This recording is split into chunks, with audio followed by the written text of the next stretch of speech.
There's something most people overlook when they talk about success. They talk about goals. They talk about hustle.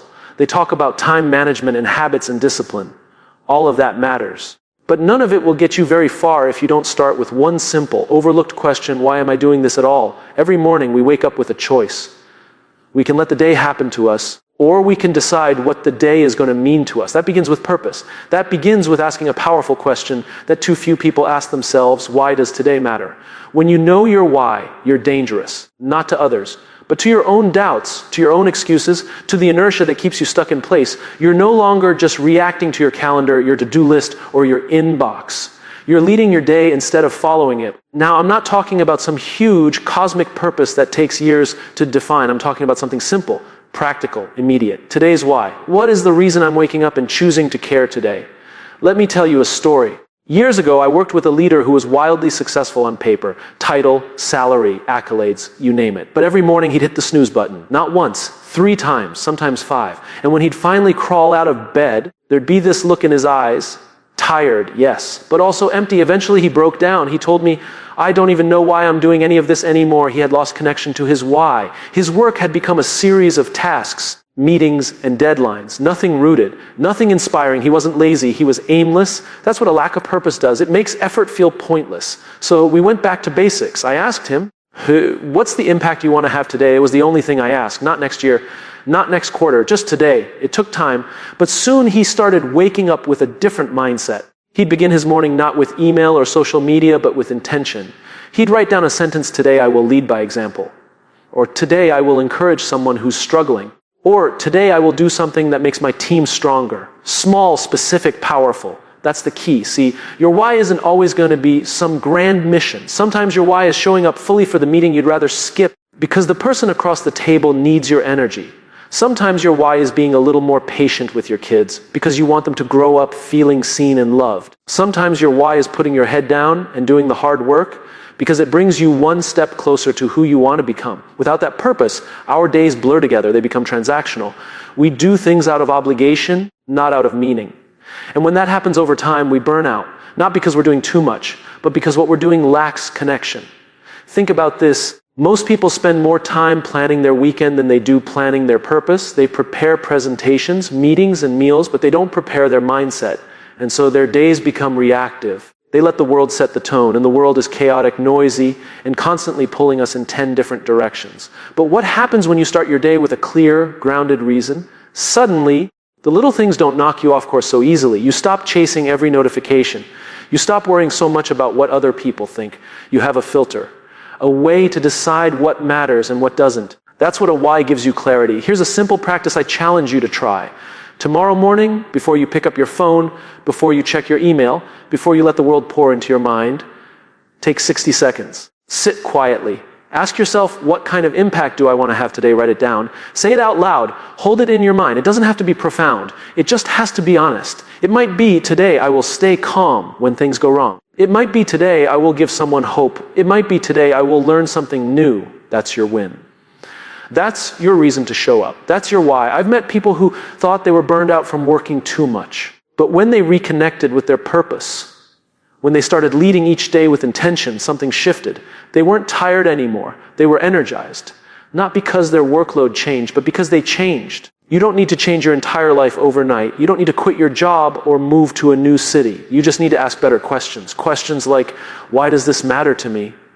Who benefits when I show up fully today? What's the deeper reason behind my routine? When we lead with why, we remember that what we do is not just what we do, it's who we are becoming. Every day becomes a brick in the foundation of the life we're building. And when that foundation is strong, when it's built on purpose, we can weather anything. Challenges don't blarify us. So the next time you wake up feeling tired, overwhelmed, or unmotivated, don't reach for coffee. Don't reach for distraction. Reach for meaning. Start with why. Anchor your day in purpose. And watch how everything else, your attitude, your energy, your results, begins to shift. Because when you know why the day matters, you show up like it does. There's something incredibly powerful about the promises we make. We remember the ones we've made to our teams. We remember the ones we've made to our friends, our families, our partners. We hate letting other people down. But what we don't talk about enough is how often we let ourselves down. Quietly, privately, consistently. Think about it. You say you'll wake up early and go for that run. You say you'll start that project this week. You say you'll stop checking your phone every 5 minutes. But when no one's around to notice, it's so easy to push that promise to the side. You justify it. You tell yourself, it's not a big deal, I'll do it tomorrow. And then tomorrow becomes next week. Next week becomes never. And slowly, subtly, you start believing that what you say doesn't matter. But here's the truth. If you can't trust yourself, you'll always struggle to lead others. You'll always feel like an imposter. You'll always be chasing something externally to compensate for what's broken internally. That's why keeping promises to yourself is not about discipline, it's about identity. Every time you follow through on something you told yourself you would do, you're voting for the person you want to become. You're proving to yourself, not anyone else, that your word has weight, that you can rely on you, that you're not waiting to be saved, validated, or motivated. You're in control. And no, it's not always easy, but it's worth it. I once worked with a young entrepreneur, brilliant mind, endless ideas, charming presence. On the outside, people thought he had it all together, but behind the scenes, he was stuck. His business was stalling, his confidence was cracking, and he didn't know why. We sat down and had a raw conversation. I asked him, what's the one promise you keep breaking to yourself? He looked down, took a breath, and said, I keep telling myself I'll finish what I start, but I never do. That moment changed everything. Because once he admitted it, we had something to work with. We didn't start with a productivity tool. We didn't build a new schedule. We started with integrity. He picked one small promise to keep every day, just one. And that small daily win rebuilt his self-respect, brick by brick. People often think they need motivation to take action. But it's actually the other way around. Action builds confidence. Repetition builds belief. And belief fuels purpose. Motivation isn't what starts the engine. Commitment is. And that commitment must start with you. There's a common trap in leadership. We show up for everyone except ourselves. We run around solving problems, managing fires, meeting deadlines, being available, being helpful, being everything for everyone. But inside, we're exhausted, depleted, running on fumes. You can't pour from an empty cup. And you can't lead others from a place of self-neglect. If you constantly abandon your own needs, your own boundaries, your own promises, you are teaching people that your word is flexible, that you don't matter as much. And over time, you'll start to believe that too. Keeping promises to yourself doesn't mean becoming selfish. It means becoming stable, grounded, trustworthy. Because the moment you start honoring your own word, your energy shifts. You walk into a room differently. You speak differently. You make decisions differently. Not from ego, but from alignment. And alignment is where the magic happens. Let me give you something simple. Tomorrow morning, before the world gets noisy, write down one promise you'll keep today. Just one. It could be, I will drink enough water, or I will be fully present with my kids, or I will spend 20 minutes reading instead of scrolling. Small, clear, actionable. The kind of promise you can keep even when the day gets chaotic. Then do it, no matter what. Follow through.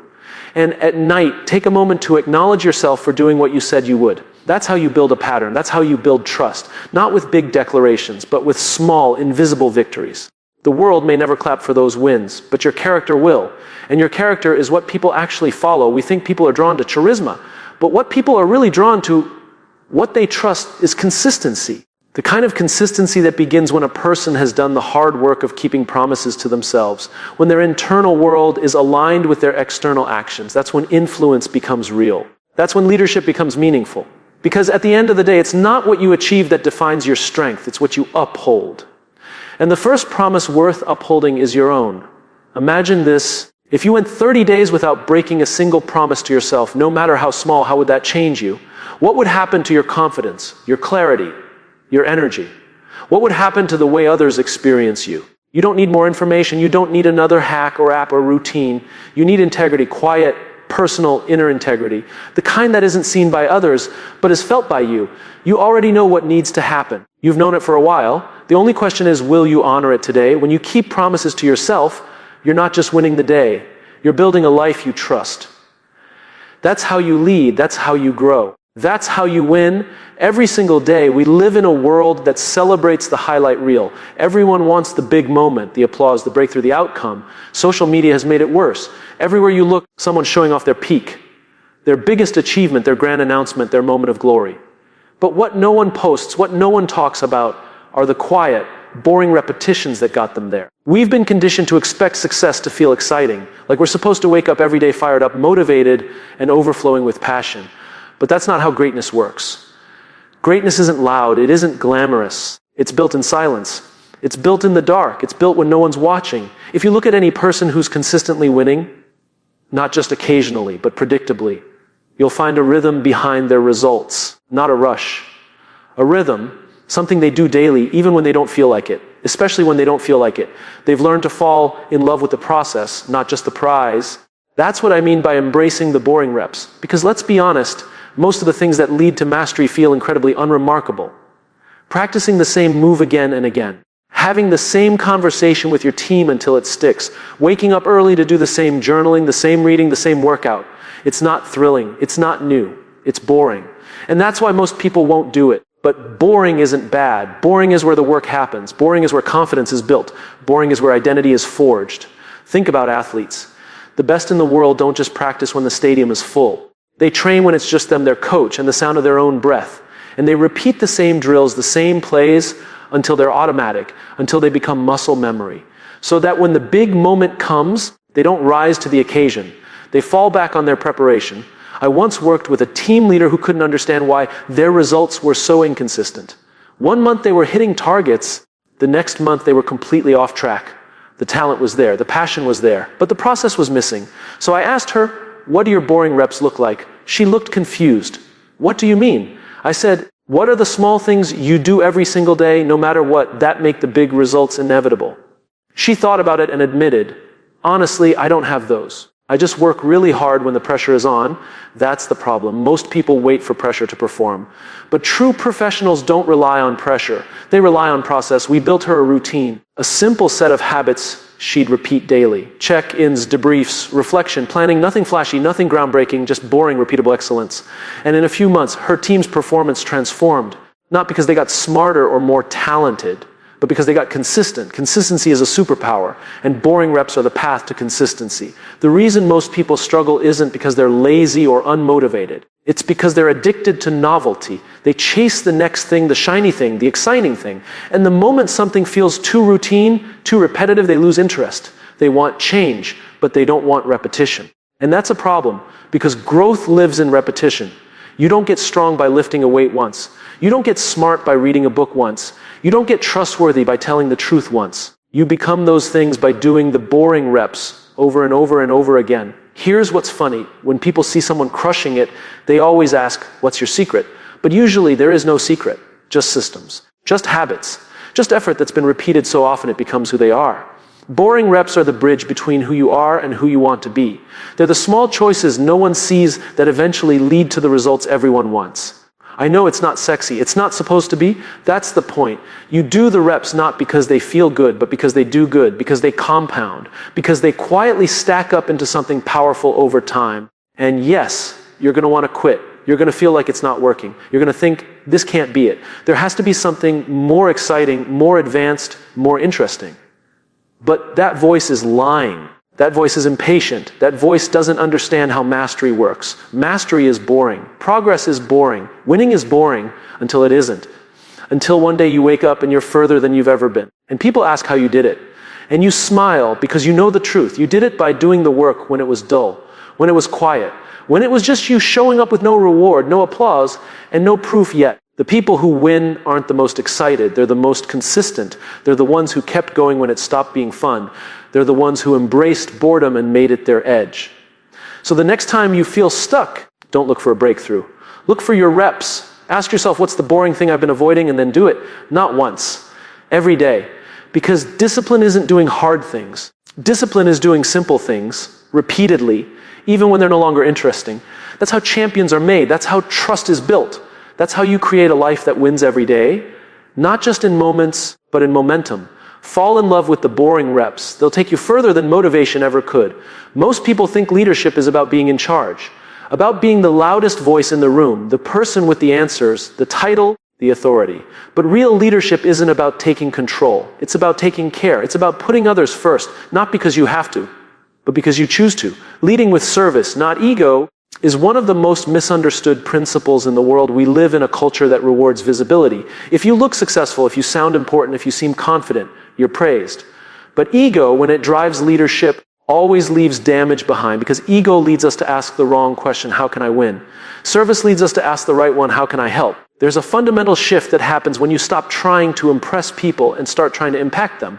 When you stop focusing on being the best in the room and instead focus on bringing out the best in others. That's the shift that separates managers from mentors, bosses from builders, leaders from legends. I remember speaking with a seasoned executive, highly respected, but when you walked into his office, there was no ego, no grand desk, no flexing of titles, no inflated presence. What struck me most was how he listened, fully, attentively, not waiting to speak, not waiting to be right, just present.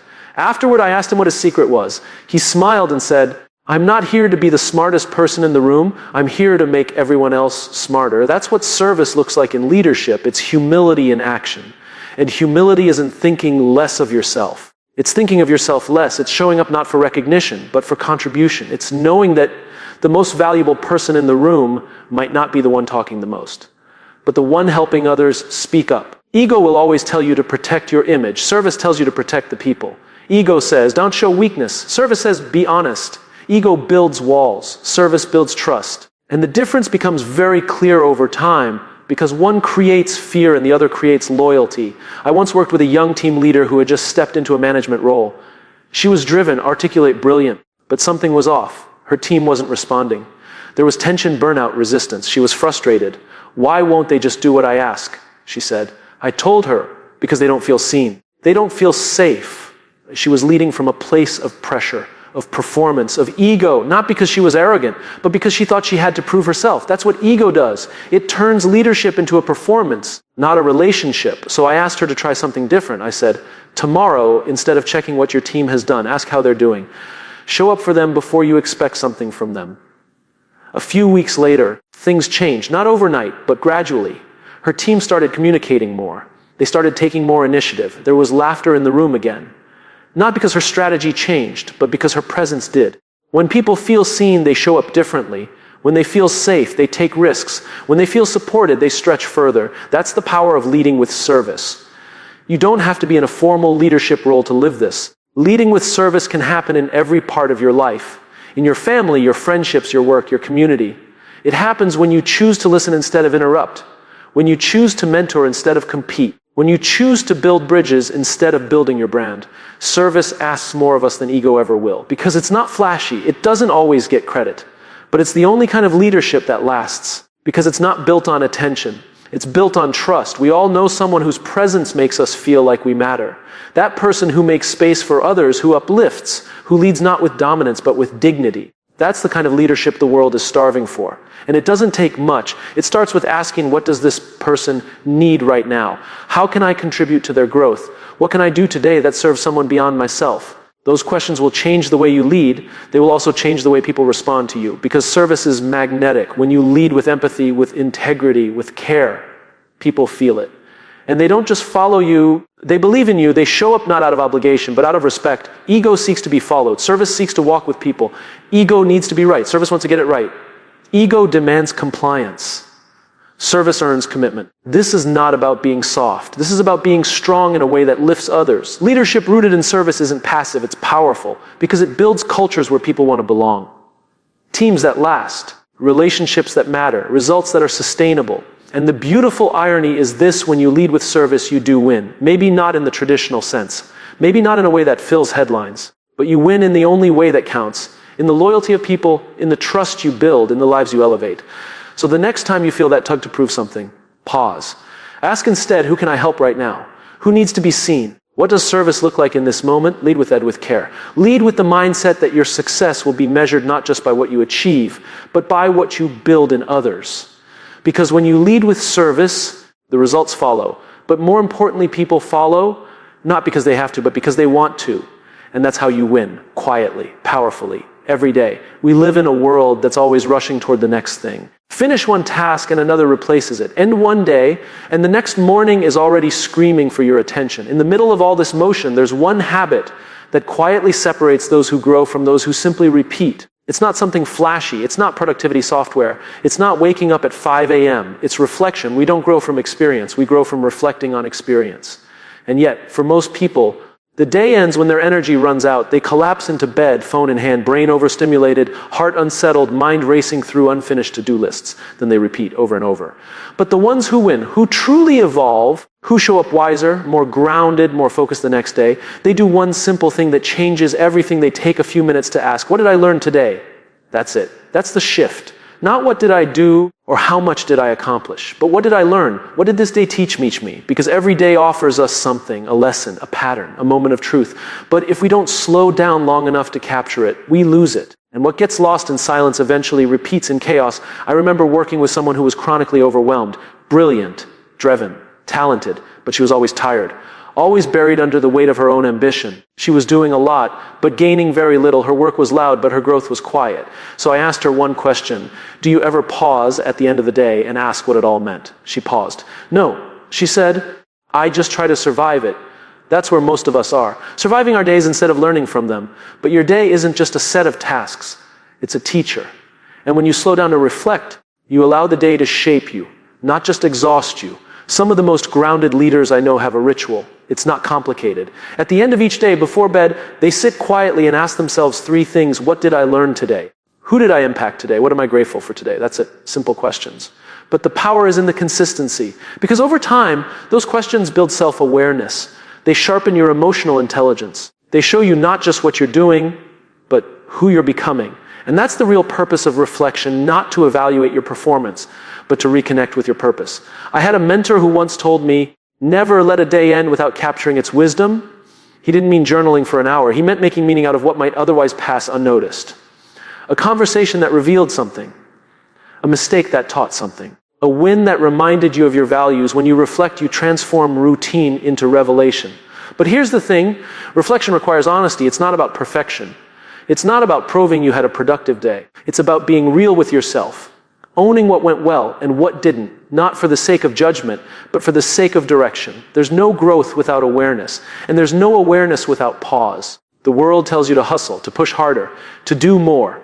But growth doesn't happen when you're always moving. It happens when you create space, when you breathe, when you sit quietly and say, okay, what is life trying to teach me right now? It's easy to dismiss this practice as soft, but the truth is reflection is a form of leadership, because when you reflect, you learn. When you learn, you adjust. And when you adjust, you lead better in your work, your relationships, and your life. If you don't reflect, you risk repeating. You keep making the same decisions, chasing the same goals, falling into the same traps. Not because you're not smart, but because you're not pausing. You're not giving yourself the chance to extract the lesson.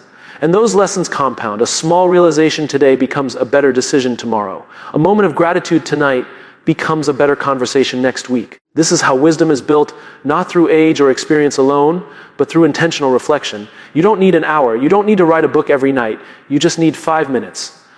5 quiet minutes to ask yourself, what mattered today? Where did I show up fully? Where did I hold back? What will I carry forward? And what will I leave behind? These questions create alignment. They reconnect you with your values.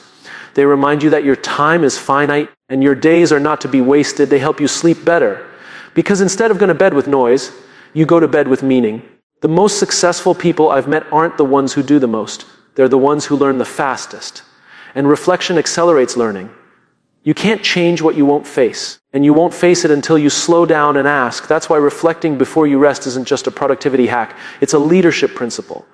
It's how you build a life of depth, not just noise. And here's the part no one tells you. Over time, those 5 minutes of reflection become your story. They become the wisdom you pass on. They become the clarity others feel in your presence. They become the reason people trust you, not because you have all the answers, but because you've wrestled with your questions. So before you reach for your phone, before you scroll into distraction, before you collapse into exhaustion, pause, sit with yourself, ask what the day gave you, ask what it took from you, ask who you became in the process, reflect before you rest, because how you end your day shapes how you start the next one. And the people who win every day aren't the ones who did the most, they're the ones who learned the most. And learning only happens when you choose to listen, even to yourself.